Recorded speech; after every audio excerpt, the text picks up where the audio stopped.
दोस्तों, मैं आज आपके सामने एक और नई कहानी लेकर आई हूँ और इस कहानी का मुख्य पात्र है अजय। अजय ने मुझे ये कहानी लिखकर भेजी थी कि आप मेरी कहानी ज़रूर लोगों के सामने साझा करिए। इस कहानी का जो मुख्य पात्र है अजय, एक आईटी कंपनी में काम करता है और रात को अपनी ड्यूटी ख़त्म करके 10-11 बजे वो अपने घर जा रहा था।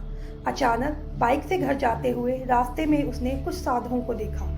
उसने साधुओं को रास्ते से हटने के लिए कहा, परंतु वो साधु उसकी कोई भी बात सुनने को तैयार नहीं थे और अपने ही धुन में चले जा रहे थे। तब अजय अपनी बाइक से उतरा और उस साधुओं से लड़ाई झगड़ा करने लगा। साधुओं ने उसे कहा कि वो अपने रास्ते पर चला जाए, वरना ये सब करने का उसे एक नतीजा भुगतना पड़ेगा। परंतु अजय नहीं माना और उनने उन साधुओं के साथ बदतमीजी की। उसके बाद वो रात को अपने घर की तरफ निकल गया।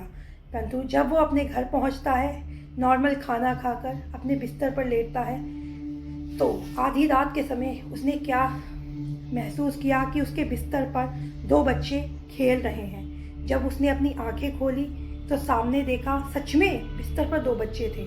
उसे अपनी आंखों पर विश्वास नहीं हुआ कि अंदर से दरवाज़ा बंद है, तो फिर कैसे ये 2 बच्चे उसके बिस्तर पर आकर खेलने लगे।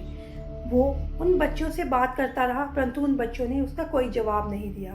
थोड़ी देर बाद ही वो बच्चे छूमंतर हो गए, जिसे देखकर वो लड़का बहुत ज़्यादा डर गया। अजय बहुत ज़्यादा डर गया था। उसने ये सब अपने घर वालों को बताया, अपने दोस्त को बताया, परंतु कोई भी ये चीज़ सुनने को तैयार नहीं था।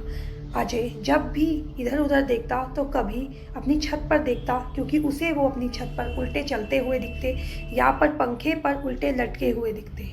उसे जहाँ भी वो बच्चे दिखते वो डर कर सहम जाता था। उसके बाद उसके परिवार वालों ने पंडित जी को बुलाया। पंडित जी ने उसके घर में यज्ञ अनुष्ठान किया और पंडित जी ने बताया कि उसके साथ किसी ने कच्चे कलुओं को लगा दिया है और पंडित जी ने अपनी यज्ञ विधि से उनको वापस वहीं भेज दिया जिसने भी उस साधना को करके उनके पीछे लगाया था। उसके बाद पता चला कि जो अघोरी साधु थे उन्होंने ही उसके पीछे कच्चे कलवे छोड़े थे।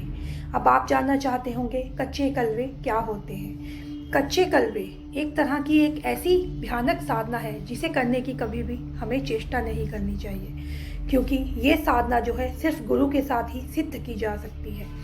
इस साधना में बच्चों की आत्मा का प्रयोग किया जाता है।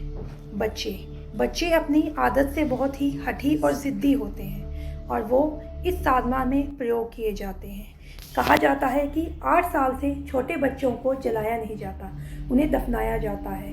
इसका फ़ायदा कुछ अघोरी साधक उठाते हैं, उन्हें उनकी कब्र से बाहर निकालते हैं और इस साधना को सिद्ध करते हैं। इस साधना को सिद्ध करने के लिए उन बच्चों को मदिरा और मांस का भोग लगाकर मंत्रों की शक्ति से वचन लिए जाते हैं। वो बहुत ही मुश्किल से वचन देते हैं, परंतु अगर वो किसी को वचन देते हैं तो उसके साथ वो हो जाते हैं।